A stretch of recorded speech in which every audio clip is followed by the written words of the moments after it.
Bienvenue dans Oser la reconversion, le podcast numéro 1 sur la reconversion. Je suis Claire Virose, ancienne avocate d'affaires, j'ai tout plaqué pour réaliser mon rêve.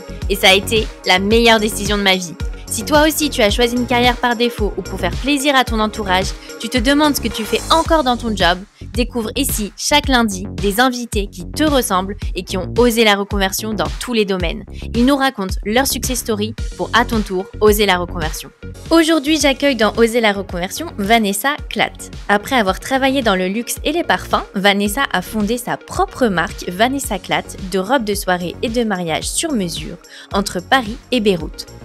Après une école de commerce à Paris et à Londres, Vanessa rentre dans la prestigieuse maison Yves Saint Laurent à Paris. Elle est très vite frustrée de ne pas en voir plus, car tout reste très confidentiel. Sans quoi, tout Paris connaîtrait la prochaine collection avant le défilé, comme elle le dit. Très vite, une marque de mode lui propose de lancer son parfum à Londres. Une opportunité incroyable quand on est aussi jeune. En vacances à Beyrouth quelques années plus tard, elle rencontre le couturier Georges Obeka par hasard qui lui propose de l'aider au lancement de sa collection de prêt-à-porter. Vanessa déménage alors à Beyrouth sur un coup de tête et rencontre son mari un mois plus tard. C'est finalement à la naissance de son premier enfant que Vanessa décide de lancer Vanessa Klatt. Depuis 2015, Vanessa Klatt, ce sont des robes de soirée et de mariage sur mesure avec un atelier à Beyrouth et un showroom à Paris, au 57 avenue Victor Hugo dans le 16e. Alors avec Vanessa, on a évoqué le monde du luxe, sa vie à Londres, comment avoir des opportunités quand on est jeune et sans expérience, les Fashion Week avec Georges Obeka, l'intimité qu'elle crée avec les mariés, comment lancer sa marque de mode et comment elle finance aujourd'hui sa marque grâce aux crypto-monnaies. Mais je ne vous en dis pas plus et laisse place à ma conversation avec Vanessa. Bonjour Vanessa, bienvenue dans Oser la reconversion, je suis ravie de t'accueillir. Salut Claire, moi aussi, merci. Alors, est-ce que tu peux te présenter ? Alors, je m'appelle Vanessa Klatt. J'ai lancé ma marque de robes sur mesure. Ça fait 8 ans que j'ai lancé la marque et ça fait 4 ans qu'on fait des robes sur mesure. Et j'habite à Beyrouth et je développe la marque entre Beyrouth et Paris. Alors, j'ai trop hâte que tu nous racontes un peu le lancement de ta marque, comment ça s'est fait pour toi. Alors, est-ce que tu peux nous raconter ce que tu as fait comme études et puis comment tu as commencé un peu ton premier job, le début de ta carrière ? Alors, j'ai fait une école de commerce, Négocia à Paris. Au sein de Négocia, j'ai fait un échange, donc j'ai été à Boston, à Northeastern. Et j'ai fait un autre échange à UCLA, à Los Angeles. Et donc, c'était un diplôme de bachelor, donc en commerce. Et d'ailleurs, mon diplôme de fin d'année, on avait un mémoire à faire et je l'ai fait sur la haute couture. Ah oui, tu avais déjà cette... Oui. Après, je n'avais pas fait d'école de stylisme, mais c'est vrai que c'était déjà ma passion. D'où ça te vient, ta passion pour la mode ? Est-ce que c'est quelque chose qui s'est transmis dans ta famille ? Est-ce que c'était toi ? Est-ce que c'est depuis toute petite ? Non, parce que j'étais garçon manqué, petite. Je m'habillais qu'en large, des pantalons très larges, je faisais du skate, donc j'étais très, très garçon manqué. J'ai changé après le bac. Petit à petit, je suis devenue plus féminine et je pense qu'en fait, du coup, j'ai été à l'extrême. Je me suis intéressée à la mode, j'étais très coquette. Donc voilà, il y a eu un 360. Et donc, tu as toujours été attirée par la haute couture ? En fait, ça s'est fait petit à petit. Je regardais beaucoup de défilés. Je regardais dans les magazines. Ma mère travaille dans la presse, donc j'avais toujours plein de magazines à la maison.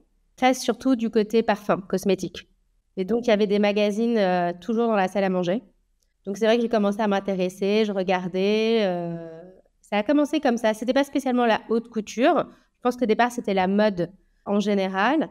Et quand il a fallu choisir un sujet de fin d'année, c'est vrai que je trouvais ça intéressant de faire un travail sur la haute couture pour justement parler de travail à la main, des couturières. Il y a tout ce côté avec l'artisan qui me plaît beaucoup. Que dans la mode, quand c'est fait avec des usines, il y a moins ce côté travail avec l'artisan. Ouais. Donc, je pense que c'est tout ce côté qui m'a plu aussi. Et alors, qu'est-ce que tu as fait à la fin de tes études ? Donc, tu t'es dirigée tout de suite dans la mode ?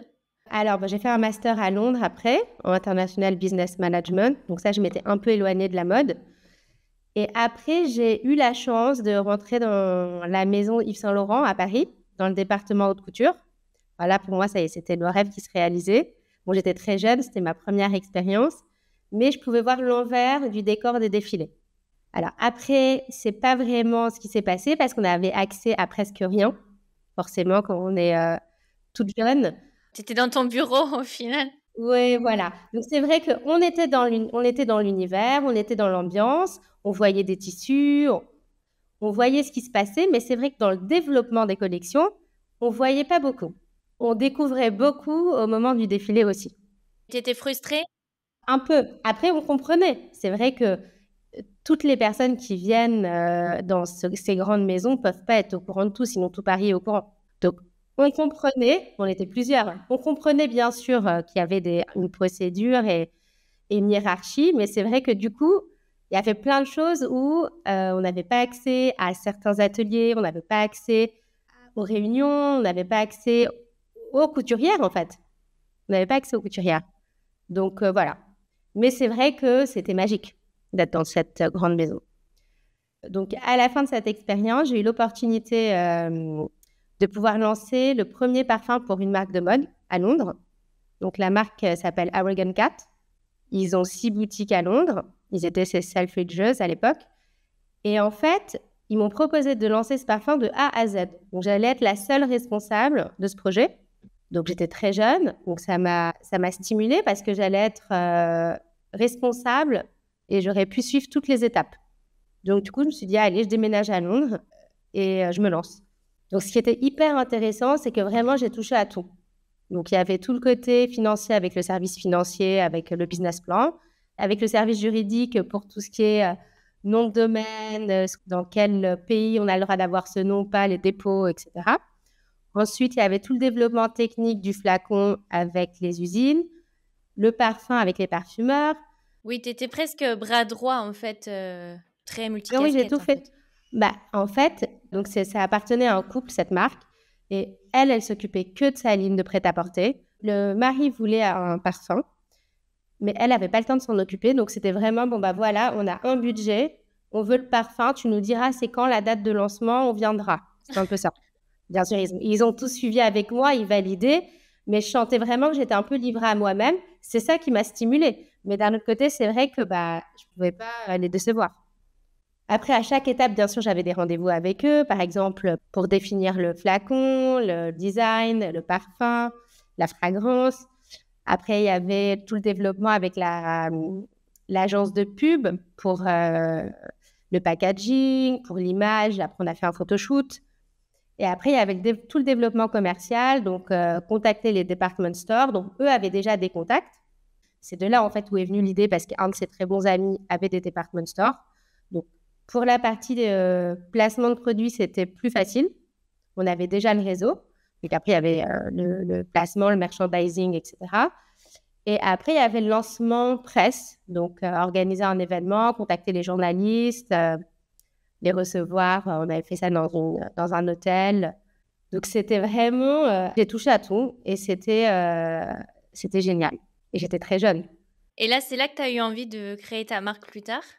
Alors là, je me suis dit que ça va être dur de retourner dans une structure où il y a une hiérarchie, où il y a différents services.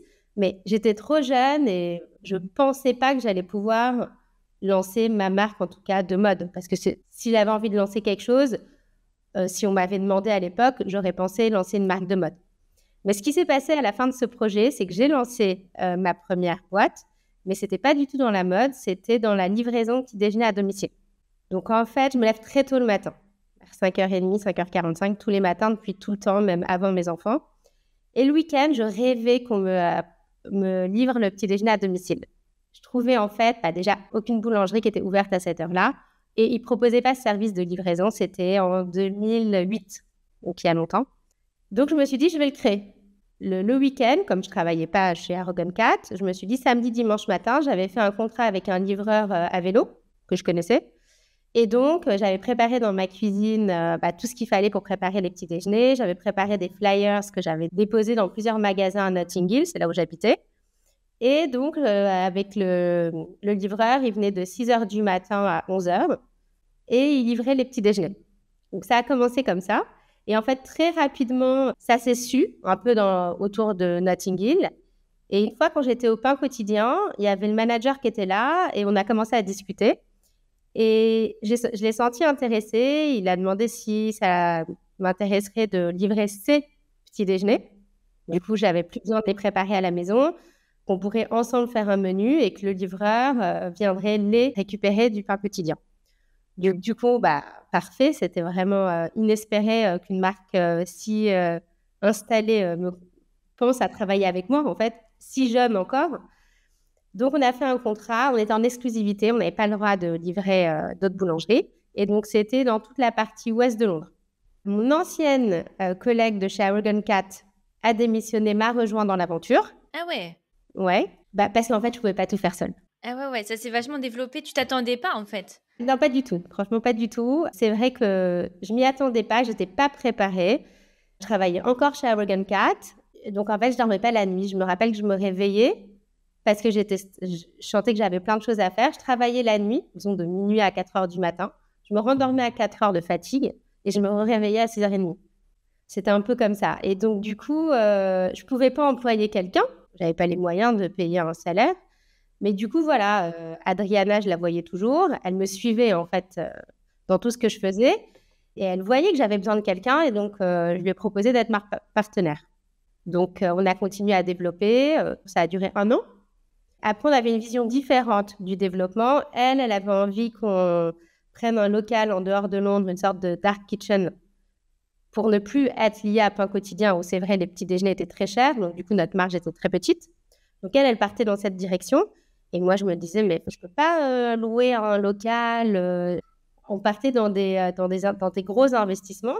Et moi, vraiment, j'ai commencé avec, je pense, c'était 500 pounds pour monter la société.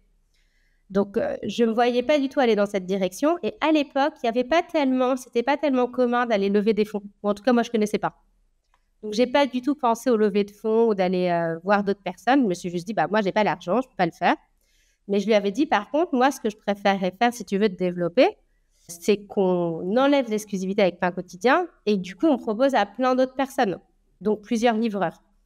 Bon, on n'était pas d'accord. Du coup, on a revendu, en fait, la boîte. C'est à ce moment-là, on a revendu.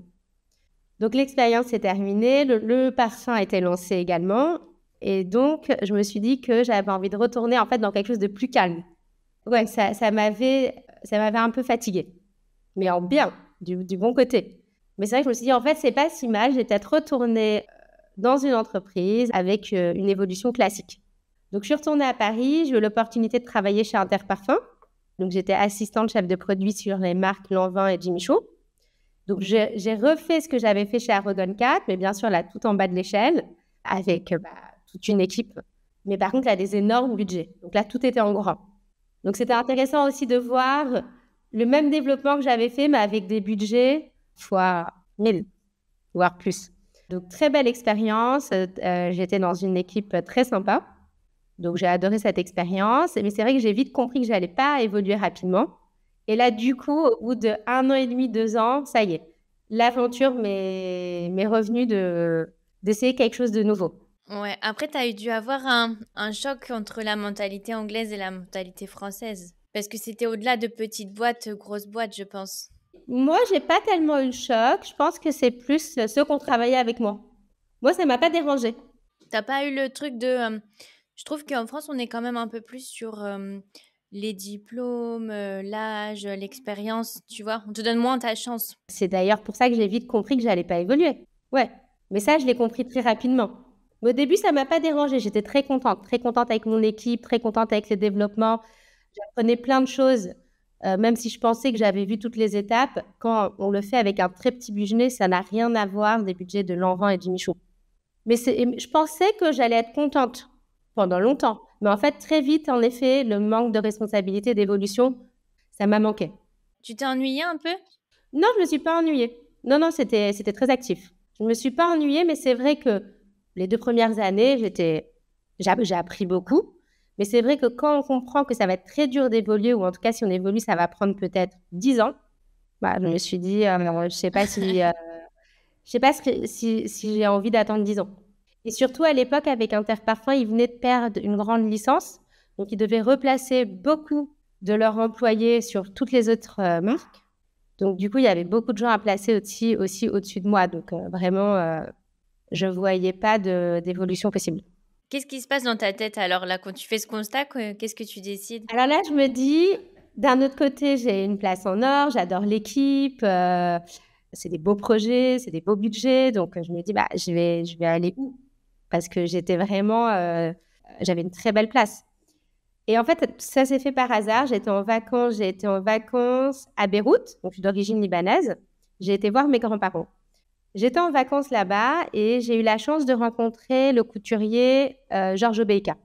Donc, c'est un très grand couturier libanais qui est maintenant connu internationalement. À l'époque, il avait sa ligne de couture. Il avait une ligne prêt-à-porter qui était plus pour le Moyen-Orient, donc avec beaucoup de broderies et des robes longues. Et il voulait développer une ligne de prêt-à-porter plus européenne pour pouvoir se développer en Europe. Il m'a proposé, si j'étais intéressée, de rejoindre l'équipe, de développer cette ligne avec lui, avec un œil plus européen, et de pouvoir après la lancer à Paris. Il avait un showroom à Paris, enfin il a toujours un showroom à Paris, et donc l'idée c'était de commencer à Beyrouth, 6 mois, 1 an pour lancer la ligne, connaître les équipes, comprendre bien comment ça se passe à l'atelier, pour après être à Paris et pouvoir bien développer cette ligne, un point de vente et en presse. Et tu le connaissais déjà, le couturier? C'était quelqu'un de ton Ah non, entourage pas du tout. Pas du tout. En fait, ça s'est fait... J'étais avec une amie, il y a une autre de ses copines qui est venue nous retrouver, qui, elle, travaille dans tout ce qui est PR. Et elle savait que ce couturier cherchait un profil plutôt française-libanaise, qui pourrait être basé à Paris. Et donc, comme elle savait que j'habitais à Paris, que j'étais là en vacances, c'est elle qui m'a proposé, est-ce que ça t'intéresserait de le rencontrer? Je sais qu'il cherche quelqu'un. Et je dis, bah oui, pourquoi pas. Donc, pendant les vacances, je l'ai rencontré et je lui ai tout de suite dit, bah ok, je déménage. Incroyable, hein. Incroyable, ouais. Et comment tu expliques que tu as eu autant d'opportunités aussi jeune? Quel conseil tu donnerais? Parce que, tu vois, à chaque fois, tu dis, ah, j'ai eu de la chance, c'était une opportunité de dingue, j'étais jeune. Comment t'expliques toutes ces opportunités Je pense que je les cherche d'une certaine façon. Je vais tout le temps aller parler aux personnes plus âgées. J'ai toujours été admirative de personnes qui ont réussi dans vraiment tous les domaines et qui ont une expérience à donner. Donc, je vais toujours aller m'asseoir avec des personnes qui ont une expérience à raconter. C'est vrai que souvent, ces discussions m'ont amenée à rencontrer des personnes qui m'ont aussi guidée. Et je pense qu'aussi, il y a un peu, j'ai pas peur de me lancer. Alors, je sais pas si c'est un peu si c'est inconscient, parce que où je mesure pas le risque, j'ai pas peur de prendre des risques, en fait. Après, c'est pas qu'on m'a toujours dit, t'inquiète pas, fais ce que tu veux, on sera là. C'est pas du tout le cas. Mais je pense que au fond de moi, je me disais toujours, j'y vais. En tout cas, bon, au pire, je retombe sur les pieds. Ouais, peut-être eux l'ont senti en te proposant que tu allais dire oui aussi. Ouais, c'est possible. Bon, après, chez Atar Parfum, on m'a rien proposé. Oui, c'est vrai. Quand on revoit en arrière, on a l'impression qu'il y a eu beaucoup d'opportunités, mais c'est sûr que tout s'est pas fait en un claquement de doigts. Non, c'était plus des opportunités qui étaient plutôt en dehors de grandes boîtes.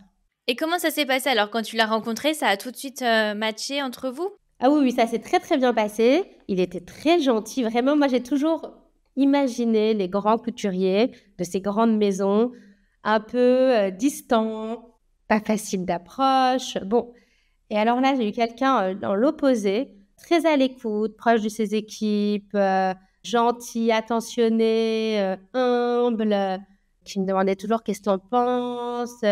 Oui, bien sûr. Et là, j'étais très surprise parce que j'ai pas du tout connu ça. Donc vraiment, ça m'a plu. Et donc, je me suis dit, j'ai vraiment envie de travailler avec Georges. Et en fait, toute l'équipe le disait que de travailler avec lui, c'était une expérience unique. Il est très talentueux. Il partage tout avec son équipe. Donc vraiment, on ne se sent pas que, non, on ne peut pas rentrer. Tout est ouvert. Et donc, c'est un plaisir. En fait, du coup, le milieu de la haute couture, je l'ai vu d'un autre œil, avec un homme qui était très talentueux et qui partageait avec toute son équipe et qui faisait sentir, en fait, vraiment à toute son équipe que c'était une grande famille. Et on le sentait au quotidien et tout le monde le disait. C'est ce que j'ai senti d'ailleurs quand je l'ai rencontré, où j'étais à l'aise, en fait. J'étais à l'aise et donc, du coup, quand je suis rentrée à Paris, j'ai annoncé à mes parents que je déménageais à Beyrouth. Ils n'étaient pas très, très ravis. Après, j'ai annoncé à Interparfum que je partais. Et voilà, après, personne ne peut m'en empêcher. Donc, ils m'ont juste dit, bon, nous, tu sais, on a grandi là-bas, on est parti depuis longtemps. Après, tu es majeur vacciné. Bon, ils ont bien compris depuis longtemps qu'ils ne pouvaient plus tellement me dire quoi faire ou pas. Ils m'ont juste dit, nous, on ne va pas t'aider. Voilà. Parce qu'on n'est pas, on ne voudrait pas te pousser dans cette direction. Mais après, écoute, va faire ton expérience. Ouais, ils avaient un peu l'impression qu'il y avait un retour en arrière. Complètement. Ouais, complètement. Je pense que c'est une région, ils étaient partis et ils étaient, je pense, contents de se dire que on avait grandi à Paris. On gardait toujours un lien avec Beyrouth parce qu'on allait pendant les vacances voir mes grands-parents. Mais du coup, c'est vrai qu'ils n'ont jamais pensé que j'allais retourner même, y aller pour la première fois, habiter là-bas. Généralement, des opportunités professionnelles, il y en a plus en Europe qu'au Liban, si on pense. Donc, c'est vrai que c'était un peu étonnant. Bon, après, ils m'ont laissé faire. Et du coup, au départ, je me suis dit, en tout cas, moi, je suis à Beyrouth pour 6 mois, 1 an, on lance la ligne. Et après, moi, je reviens au bureau de Paris. C'était ça, en fait, dans ma tête. C'était ça. Et puis même avec Georges, il avait envie de quelqu'un qui soit présent à Paris. C'était ça aussi qui était important pour lui. Et ça fait combien de temps maintenant que tu habites entre Paris et Beyrouth? Ça fait 11 ans. Ça t'a tout de suite plu? Comment tu t'es sentie Ah oui, tout de d'habiter au suite. Liban? Alors après, c'était vraiment très différent des 2 semaines que je passais chaque année en vacances. Donc, j'ai découvert un autre Liban, un autre Beyrouth. Mais oui, j'étais très à l'aise. J'étais chez mes grands-parents au début, donc j'étais chouchoutée. La journée, j'étais avec les équipes et Georges Obeka, et c'était vraiment exceptionnel. On faisait les Fashion Week à Paris une fois que la ligne était prête. Donc, ce qui était incroyable, c'est que tous les jours, j'allais et on développait, on voyait la robe prendre forme, les tissus, les essayages avec les mannequins, le travail avec les couturières, les artisans. Et j'adorais. C'était vraiment pour moi comme un petit paradis. Ouais, c'est un rêve. Ouais, c'était un rêve que j'avais pas eu quand j'étais chez Yves Saint Laurent. J'avais rien vu de tout ça. Et encore une fois, je comprends, hein, c'est normal. Mais du coup, c'est vrai que d'avoir eu la chance de voir les couturières travailler, le détail, et de voir les robes prendre forme, j'ai adoré. Donc, du coup, une fois que la ligne était lancée, donc on a été à Paris faire les Fashion Week, il y a eu un très bon retour. C'était un succès, ça s'est très bien passé. Et du coup, la question se posait, est-ce que je reste à Beyrouth ou est-ce que je vais à Paris? Mais ce qui s'est passé, c'est qu'en fait, au bout d'1 mois, j'ai rencontré mon mari. Ah oui. Voilà. Alors, après, c'est vrai que quand je l'ai rencontré, on ne savait pas tous les deux que ça allait devenir si sérieux si vite. Mais en fait, c'est ce qui s'est passé. Donc, au bout de 8 ou 9 mois, il m'a demandé en mariage. Ah oui, c'était le destin, quoi. Ouais, je pense. Donc, du coup, c'était un peu... Donc, il y avait où je devais retourner à Paris, mais je savais que si je retournais à Paris, on aurait dû... ça aurait été très compliqué qu'on continue la relation. Ou je restais à Beyrouth et du coup, l'expérience qui était censée être 6 mois, 1 an, allait devenir ma vie. Et comment tes parents, ils l'ont pris, alors? Ah, heureusement, ils ont adoré mon mari. Ils ont adoré mon mari, donc du coup, ils m'ont vue heureuse, épanouie. Ils ont vu que professionnellement aussi, ils étaient fiers de ce que j'avais fait. Ils ont adoré mon mari, donc non, finalement, ils étaient contents. Et ensuite, ce qui s'est passé, c'est que quand j'ai compris que j'allais rester longtemps au Liban, c'est là où je me suis dit, bon, j'ai envie de pouvoir quand même garder un pied à Paris. Et c'est vrai que si jamais je voulais avoir un enfant, de continuer le rythme des Fashion Week avec Georges et toutes les collections, c'était très compliqué. Parce que quand on va à Paris pendant les Fashion Week, on a à peine le temps de respirer. C'est quelque chose qui est difficilement dur de faire enceinte avec un nouveau-né qui aurait été à Beyrouth. Mon mari voyage beaucoup pour le travail, il est entre Beyrouth, Dubaï et d'autres pays du Moyen-Orient. Je n'ai pas mes parents à Beyrouth, donc du coup, je me suis dit ça va être compliqué de laisser un nouveau-né. Donc, j'étais très triste, mais bon, j'ai annoncé à Georges que j'allais partir. C'est là où je me suis dit, mais je veux rester dans le monde de la mode et j'ai envie de faire quelque chose moi. Et Beyrouth, c'est une bonne opportunité de commencer quelque chose parce que c'est plus facile, on peut commencer plus petit. On a accès à beaucoup plus de choses avec des petites quantités qu'en France, tout de suite, quand on veut se lancer, si on va aller voir une usine, ils nous disent « Ah oui, c'est 2000 quantités par couleur. » C'est compliqué. Je pense qu'aussi en France, comme c'est quand même je pense la capitale de la mode dans le monde, il y a ce côté très compétitif de beaucoup de maisons veulent aussi faire produire en France ou à Paris. Il y a les plus gros défilés, donc c'est difficile de commencer parce qu'on est tout de suite en compétition avec des énormes en fait. Oui, mais au Liban, il y a plein, plein, plein, plein de couturiers et de designers aussi. C'est un milieu qui est très développé ici. Ils ont les artisans, c'est un métier vraiment qui est toujours présent et ils sont tous très doués. Donc, il y a beaucoup, beaucoup de couturiers ici aussi. Ouais. C'est juste qu'ici, plus facilement, on a accès à eux. Et comment tu trouvais l'ambiance un peu des Fashion Week donc tu t'entendais super bien avec Giorgio Becca, mais sinon, Et toute l'équipe d'ailleurs, parce qu'on était plusieurs. oui. Est-ce que tu peux nous parler un peu de l'ambiance des Fashion Week? Parce que c'est sûr que ça fait rêver beaucoup de personnes et je pense que beaucoup ont envie de connaître un peu la réalité, je pense, du métier. En fait, c'était donc il y avait tout le côté qui était très excitant d'aller au défilé quand on avait le temps, parce qu'on n'a pas tout le temps le temps. On avait plein de rendez-vous qui s'enchaînaient dans la journée avec les acheteurs pour présenter les lignes. On avait aussi en parallèle les photoshoots, parce que Georges shootait ses collections à Paris.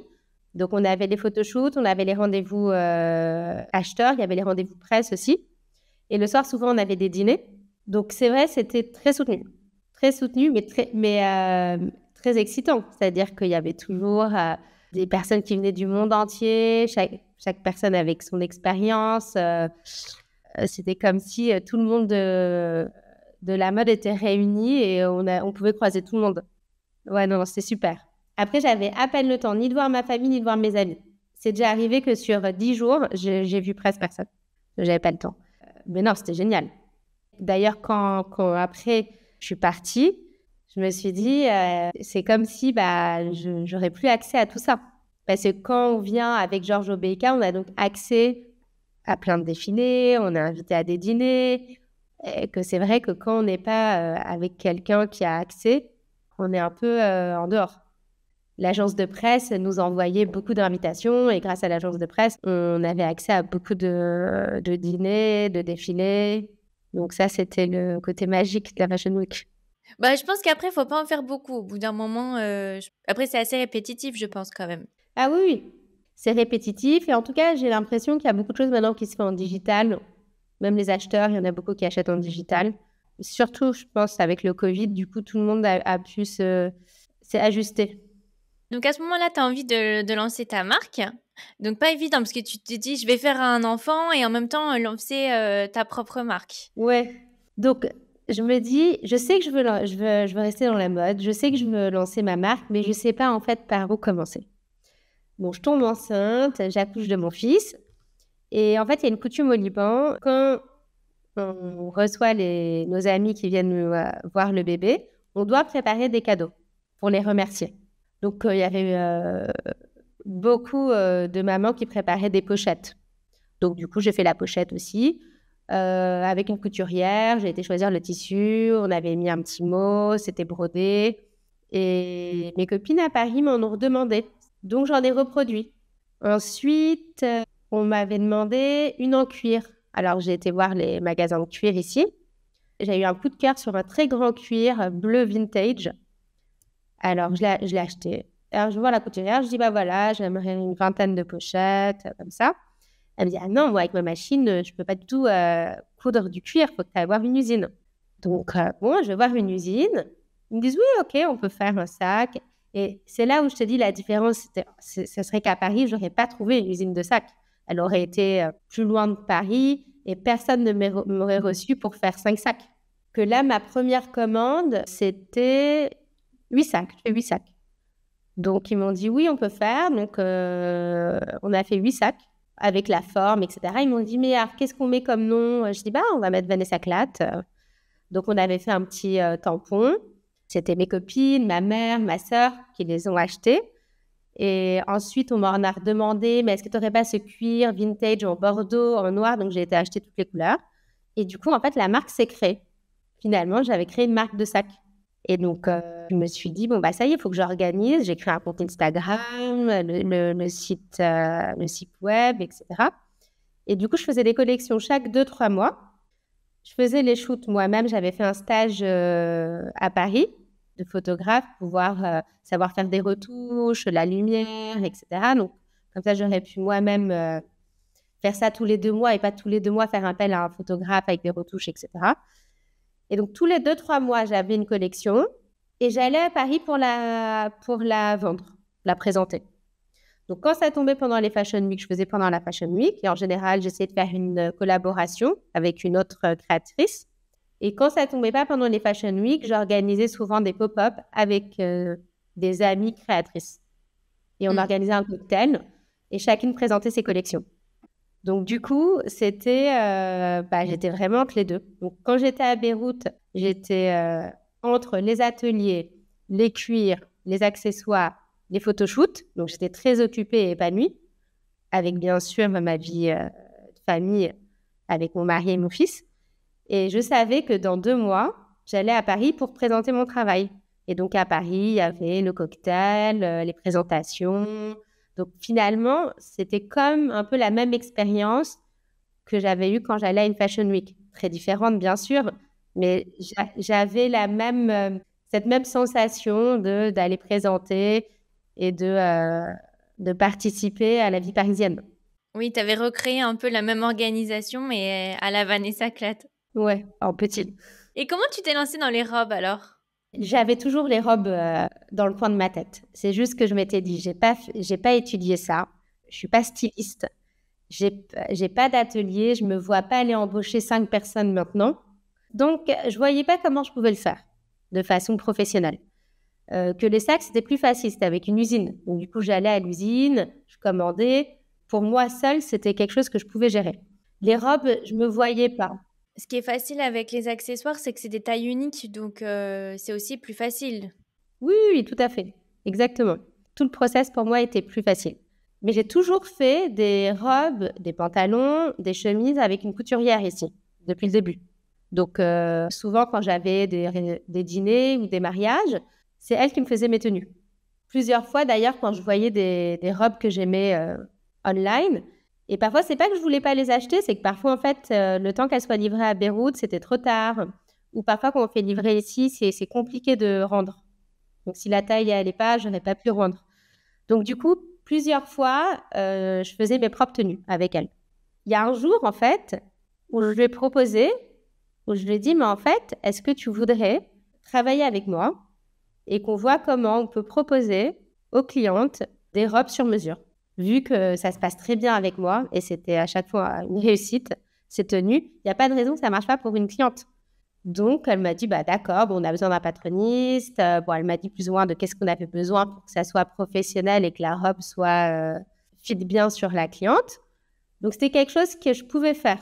Je ne sentais pas que c'était trop d'investissement, on va dire. Oui, c'était à ta portée. C'était à ma portée, exactement. Donc, du coup, je lui ai dit, OK. Donc, c'est ce qu'on a commencé à faire petit à petit. Donc, c'était une robe, un pantalon. C'est vrai qu'au départ, il n'y avait pas vraiment de plan de collection. Ça a commencé un peu... j'ai une amie qui a un mariage, je lui ai fait une robe. Ma sœur voulait une robe, je lui en ai fait une. Une autre copine avait quelque chose, on lui a dessiné une robe. Et j'allais à Paris, bien sûr. Et donc, on faisait des essayages à Paris. Et ma mère m'aide aussi beaucoup. C'est elle qui fait les rendez-vous. C'est elle qui m'aide avec la presse aussi. Donc, c'est vrai que ça m'aide beaucoup pour avoir une présence à Paris. Et donc, petit à petit, il y a eu plusieurs commandes. Elle n'a pas pu faire toutes les commandes, donc j'ai travaillé avec une deuxième couturière, une troisième. Maintenant, il y en a 5. 5 couturières, ouais. 2 qui sont là tout le temps et 3 avec qui je travaille dans les périodes hautes, c'est-à-dire c'est de mars à septembre. Parce qu'en hiver, c'est plutôt calme. Il y a toujours, il y a des galas, il y a le Nouvel An, mais c'est plutôt calme comparé à la saison des mariages et des baptêmes. Et donc, aujourd'hui, tu fais aussi des robes de mariée. Tu fais robe de mariée et robe d'invité. Voilà. Alors, robe de mariée, c'était un peu un challenge. Donc, ce qui s'est passé, c'est que j'avais envie de faire des robes de mariée, d'avoir cette relation avec une mariée, parce que c'est toute une autre expérience qu'une cliente qui a besoin d'une robe pour une soirée. C'est vraiment un suivi à long terme. Et vraiment, moi, ce que j'ai senti dans les expériences que j'ai eues, c'est on fait partie, moi j'ai senti que je faisais partie presque de la famille. Parce qu'on suit l'organisation. Tu dois savoir ce que c'est. Oui, oui, tu vois les étapes et la montée du stress. Exactement. Il y a la maman, il y a la sœur, la cousine. On est dans les petits papiers. Et souvent, ce qui se passe, c'est que les mariées, quand elles savent qu'elles vont se marier, elles commencent le développement de leur robe en parallèle du développement de leur mariage. Donc, en fait, c'est-à-dire qu'elles arrivent avec une idée, un premier brief, on les suit, on avance. Mais en fait, comme en parallèle, il y a le mariage aussi qui se prépare, c'est là qu'on voit en fait tout change. Parce qu'en fait, c'est plus au bord de la mer, c'est en montagne. Il n'y a plus 100 invités, mais 200. Donc en fait, la robe change aussi. Et donc, c'est vrai qu'on suit tout avec la mariée et la famille de la mariée. On est dans les petits papiers parce un tel a dit ça, ah non, ça sera là-bas, nanana. Et donc, forcément, du coup, on l'accompagne.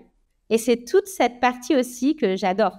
Il y a bien sûr après la robe, le dessin technique, le patron, les tissus. Donc ça, c'est dans toute la partie création, mais il y a aussi toute la relation avec la cliente qui est aussi à part, qui est une autre expérience.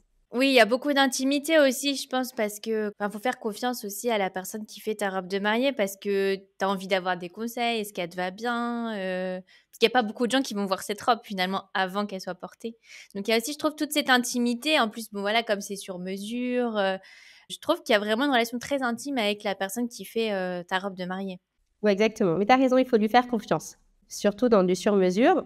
Et c'est vrai que pour essayer de convaincre des clientes mariées de venir faire une robe chez moi, j'avais développé une collection. Alors, je n'ai pas appelé ça une collection de mariée parce que c'était la deuxième collection, donc je trouvais que c'était un peu trop tôt. Mais je l'ai appelé la collection blanche. Du coup, je trouvais que c'était plus approprié. Il y avait dedans des robes de mariée. Et c'est comme ça, en fait, que j'ai eu mes premières clientes mariées grâce à cette collection. Parce qu'elles ont pu venir au showroom essayer. Du coup, elles ont vu le tissu, elles ont vu la coupe, ça leur a plu.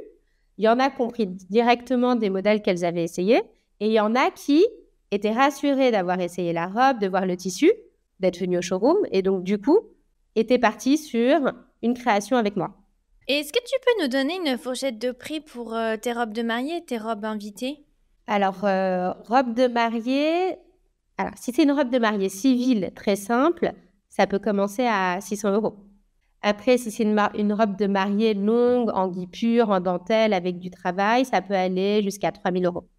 Et après, pour les invités, c'est combien les fourchettes de prix? Tu fais aussi sur mesure pour les invités? Oui, oui, bien sûr. Pareil, c'est entre 500 € et je dirais 1200, 1300. Après, ça dépend. Il y a des robes d'invités où la cliente va choisir une guipure. Alors, c'est pas forcément parce que c'est pas blanc. Des robes de couleur peuvent coûter plus cher qu'une robe de mariée. Parce que si la mariée choisit un tissu très simple, mais juste parce que le tissu est blanc, ça va coûter moins cher qu'une cliente qui va faire une robe en guipure avec des plumes, des broderies, même si c'est pas une robe de mariée. Donc, voilà. Mais je dirais que ça va de 500 € à 3000 €. Et comment ça se passe? Donc, tu as tes modèles et après, on peut les custom un peu? Ou on peut aussi venir avec son idée et tu la réalises? Ah oui, bien sûr. Donc, en général, la cliente, quand elle vient, elles ont toutes souvent une première idée en tête. Alors, c'est une robe qu'elles ont vue chez moi, ou c'est une robe qu'elles imaginent, mais qu'elles n'ont pas trouvée. Ou parfois, c'est une robe qu'elles ont vue, mais elles veulent un décolleté plus grand, ou elles veulent des manches. Donc, il y a toujours, généralement, les clientes, elles viennent jamais avec aucune idée. Elles ont déjà un premier avis. Après, parfois, ça évolue, et du coup, on finit sur une robe qui n'a rien à voir. Mais c'est vrai qu'il y a toujours une première discussion. Elles savent déjà. Donc, bien sûr que s'il y a une cliente qui vient en me disant, voilà, moi, j'ai vu cette robe, j'ai adoré, mais j'aimerais qu'on la fasse différente, j'aimerais être moins couverte, par exemple, ou avoir un tissu qui soit plus fleuri. Donc, du coup, on ajuste. Et quel est ton délai de confection? Plus pour les invités, je dirais, parce que c'est sûr, c'est plus rapide. Alors, ça dépend de la période. En été, c'est 2 mois. En hiver, c'est 1 mois. Ah oui, ouais, c'est assez rapide, hein? C'est rapide pour du sur-mesure. Ouais. Quand la robe est à Paris, donc la robe, une fois qu'on a le dessin, qu'on a pris les mensurations, le patron est réalisé à Beyrouth.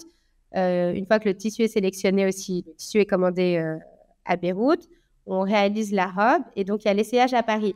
Un mois, c'est si la cliente, quand la robe est à Paris, est disponible. Si après la cliente me dit, moi, je peux venir dans 3 semaines, bon, ça décale de... Parce qu'après l'essayage, en général, il y a une couturière à Paris avec qui on travaille qui continue les ajustements sur place. Et donc aujourd'hui, ça fait un peu moins de 10 ans que tu as lancé ta marque. Est-ce que tu peux nous raconter un peu où tu en es aujourd'hui, peut-être tes projets, comment tu t'organises? Bon, on est un peu en train d'en parler, mais peut-être un petit bilan à l'aube des 10 ans, parce que ça sera en 2025, hein, c'est ça? Ça fait 8 ans. Ouais, ça fait 8 ans. Ce qui m'a aidé à me développer, je t'en avais parlé dans l'email, c'est le fait que j'ai investi en crypto-monnaie. Donc, en fait, ce qui s'est passé, c'est qu'en 2019, j'ai investi pour moi personnellement. C'est une amie qui m'en avait parlé. Et j'étais au départ, je disais, bon, c'est quoi? Non, j'étais un peu hésitante. Et j'ai vu que ça a bien marché pour elle. Et là, je me suis dit, bon, peut-être faudrait que je m'y mette. Donc, on avait un ami qui était en cours avec nous, qui fait ça depuis maintenant, je pense, plus de 8 ans. Et c'est lui qui gérait l'argent, en fait. Il disait où est-ce qu'il plaçait et il gérait l'argent pour notre groupe d'amis. Et donc, je lui ai dit, OK, je vais mettre un peu d'argent. Et il voyait que je lui posais plein de questions. Je l'appelais tout le temps. Je suivais tout. Et donc, il m'a dit, mais écoute, si tu veux, je peux te former pour que tu puisses faire du trading, parce que je vois que tu es très intéressée. Alors, je lui ai dit, pourquoi pas? Mes copines m'ont dit, je pense que tu l'appelles trop, donc il veut te former pour que tu puisses le laisser tranquille. Et donc, du coup, il m'a formée. Ça a duré à peu près 3 mois. Et j'ai pu le faire pour moi-même. Et donc, j'ai vu que après, c'était l'époque où les crypto-monnaies ont fait que évoluer. Donc, c'était la bonne période. Et c'est vrai que du coup, tous les mois, je faisais x2, x3 de la somme, on va dire, placée. Au bout d'un an, je me suis dit, alors, je vais investir l'argent de Vanessa Clatt. Et donc, c'est ce que j'ai fait. Et du coup, ça m'a permis, et d'ailleurs, c'est là où j'ai fait je suis passée des sacs aux robes. Donc, du coup, ça m'a permis d'avoir plus de fonds pour pouvoir acheter les tissus, préparer les collections et tout ce qui va avec. Donc, grâce aux crypto-monnaies, c'est vrai que je fais travailler le cash flow de Vanessa Clatt et ça me permet de réinvestir pour une nouvelle collection, pour une collaboration, pour acheter des tissus, pour avoir un stock. Et t'investis encore aujourd'hui? Parce que c'est plus difficile aujourd'hui. Oui, j'investis toujours. Je fais beaucoup de trading, en fait. Donc, ce qui se passe, c'est que tous les matins, en général, pendant 1 heure, je lis beaucoup sur les crypto-monnaies, sur les annonces. Parce que souvent, ce qui se passe, c'est la hausse et la baisse sont liées aux annonces. Donc, je lis beaucoup dans la journée. Et le matin, je prends des positions. Et j'attends la fin de journée voir ce qui s'est passé sur mes positions. Parfois, ça prend 1, 2 ou 3 jours. Ce n'est pas immédiat. Et du coup, ça fait complètement partie maintenant du développement de Vanessa Clatt. Ah ouais, c'est rigolo parce que sur le papier, ça n'a rien à voir, les deux activités. Non, c'est vrai que ça n'a rien à voir, mais du coup, comme j'avais besoin d'avoir plus d'investissement pour développer la marque et qu'en parallèle, je voyais que ça se développait beaucoup et que moi, personnellement, j'avais pu faire de l'argent, du coup, je me suis dit, pourquoi pas Vanessa Clatt? Et alors, aujourd'hui, ce serait quoi ton plus grand rêve professionnel? Ou si tu en as plusieurs pour Vanessa Clatt ou autre, hein? Disons que j'aimerais bien avoir une boutique à Paris. Ouais, parce qu'aujourd'hui, tu as un showroom, c'est ça, hein? Ouais, un showroom à Paris et l'atelier est à Beyrouth. Ouais, tu peux donner l'adresse peut-être du showroom pour les auditeurs? 40 rue Paul Valéry, dans le 16e. T'aimerais bien avoir plus une boutique? Ouais, j'aimerais bien avoir une boutique. Et pour les cryptos, j'aimerais bien réussir à trouver légalement comment c'est possible d'organiser des formations. Tu voudrais former d'autres personnes? Ouais. Vu que le marché est moins volatile, du coup, en termes de trading, c'est vrai que disons que parfois, il y a 3-4 ans, en une journée, c'était très possible de faire 10%, 15%. C'est vrai que là, ça c'est... vu que maintenant, la SEC a accepté l'ETF, donc c'est devenu en fait légal de le trader, donc ils peuvent le proposer, les fonds d'investissement peuvent le proposer à leurs clients. Du coup, c'est beaucoup moins volatile. Donc, du coup, c'est vrai qu'il y a moins des bons à faire qu'avant. Mais par contre, je pense que, du coup, vu que maintenant c'est légal, je pense qu'il y a beaucoup d'entreprises ou de personnes qui seraient peut-être tentées de vouloir être formé pour pouvoir investir à titre personnel ou professionnel. Mais du coup, avant, vu que c'était pas légalisé, c'est vrai qu'il y a beaucoup de gens qui avaient peur des crypto-monnaies et je comprends. Et du coup, maintenant, ça a un peu légitimisé tout cet univers. Et du coup, je pense qu'à long terme, je suis sûre que ça sera présent dans toutes les entreprises, d'une certaine façon. Mais tu penses qu'il y a encore de l'argent à se faire? J'ai l'impression que c'était un petit peu fini, moi. Bah, du coup, comme c'est moins volatile, il y a moins de l'argent rapide à se faire. Parce que du coup, ça monte, ça descend, mais 1%, 2%. Ça va toujours être présent. Donc, c'est comme quand les gens investissent en bourse, finalement, ça monte, ça descend. Donc, il y a toujours une façon de faire de l'argent, mais qui sera moins rapide, qui sera plus conventionnelle, vu que ça a été un peu lissé, vu que maintenant c'est légal. Et tu penses que c'est quand même mieux d'investir dans les cryptos qu'en bourse, par exemple? Les deux. Je pense que pour quelqu'un qui a, disons, une somme 100 à investir, c'est bien de se diversifier. Pour moi, comme j'aime bien prendre du risque, je serais très capable de mettre tout dans les cryptos. Après, c'est pas ce que je conseillerais à quelqu'un. Je conseillerais à quelqu'un de diviser le risque pour être moins exposé. Ouais. En tout cas, c'est super intéressant parce que je pense que ça peut aussi permettre de financer sa reconversion, un peu comme toi, tu l'as fait avec ta marque. Oui, exactement. Donc, c'est un super conseil. Alors, dernière question, c'est toujours la question de la fin. Quel est le meilleur conseil qu'on t'ait donné? Le meilleur conseil qu'on m'ait donné, on m'avait dit une fois, j'étais très jeune, de toujours prendre conseil, de demander un conseil à la bonne personne, c'est-à-dire quelqu'un qu'on admire professionnellement. On va pas aller lui demander une question personnelle, on va lui demander une question professionnelle. Et de même que quelqu'un qu'on admire personnellement, on va pas lui demander un conseil professionnel, mais on va aller lui demander un conseil personnel. Donc vraiment, aller vers la personne qu'on admire dans le domaine. Peut-être quelqu'un qui est plus proche de toi, mais qui ne travaille pas, va peut-être te donner un conseil de cœur, mais est-ce que ça va être le meilleur conseil professionnel pour toi? Peut-être pas. Donc, toujours aller voir la personne qui excelle dans le domaine du conseil.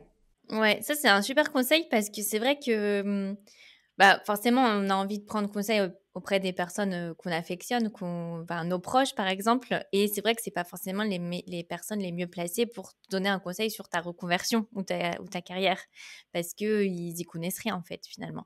Donc je pense que c'est un super conseil de bien cloisonner puisque il n'y a pas une seule personne pour te donner des conseils finalement. Oui, Toi, exactement. tu dis que chaque personne va te donner chaque conseil en fonction de... Exactement. Et d'ailleurs, parfois, c'est une personne que je connais presque pas qui va me donner, je vais suivre le conseil de cette personne que je connais pas, mais parce que c'est une personne que j'ai admirée dans ce domaine. En tout cas, c'est un super conseil. Donc, un grand merci, Vanessa. Donc, je mettrai tes réseaux sociaux, ton site internet pour les auditeurs qui voudraient te suivre et puis aller voir tes collections. Un grand merci pour tout ce que tu as partagé. Merci, Claire Vie. Intégrer son projet professionnel à son projet de vie et non l'inverse, c'est la clé. Marina Bourgeois en est convaincue. Elle est la fondatrice du cabinet Oser rêver sa carrière, le cabinet français de référence en transition de carrière, repositionnement et épuisement professionnel. Marina est également auteure des livres Trouver sa voie et Burnout, le comprendre et en sortir. Après une carrière de presque 15 ans dans le secteur juridique, Marina accompagne au quotidien avec son équipe des femmes et des hommes en questionnement et ou en épuisement professionnel souhaitant bâtir la carrière et plus largement la vie qui leur ressemble. Que ce soit avec un atelier de 3 heures, trouver son ikigai ou encore construire son projet de vie idéal et ou avec des accompagnements de 3 mois, bilan de carrière, bilan de compétences, épuisement professionnel ou reconversion entrepreneuriale, Oser rêver sa carrière saura vous accompagner dans votre processus de reconversion, peu importe où vous en êtes, de la phase d'introspection jusqu'à l'arrivée dans votre nouvelle voie professionnelle. Vous êtes en poste mais vous n'êtes plus épanoui, vous ne savez pas comment faire pour en changer, ni quelle voie prendre, vous avez plein d'idées que vous ne parvenez pas à démêler, vous avez quitté votre poste et vous avez besoin de soutien, vous avez vécu un burn-out, découvrez tous les accompagnements possibles d'Oser rêver sa carrière sur www.oser-rêver oser-rever-sa-carrière.com. Je vous mets le lien dans la description de l'épisode. Si vous avez aimé l'épisode, abonnez-vous et laissez-moi un commentaire si vous écoutez l'épisode sur YouTube, et si vous écoutez l'épisode sur Apple Podcasts, Spotify ou Deezer, abonnez-vous et laissez une note 5 étoiles et un avis. C'est ce qui donne le plus de visibilité à ce podcast. N'hésitez pas à en parler autour de vous et à partager l'épisode sur les réseaux sociaux pour aider un plus grand nombre à oser la reconversion. Si vous souhaitez suivre les dernières actualités du podcast, rendez-vous sur notre compte Instagram @oserlareconversion, et pour prolonger la discussion, rendez-vous sur notre groupe Facebook dédié aux auditeurs. Ensuite, si vous cherchez toutes les notes avec les références, allez dans le détail du podcast. Si vous souhaitez devenir annonceur, me proposer un invité ou me poser des questions, je serai ravie d'y répondre par mail à l'adresse partenariat@oserlareconversion.com.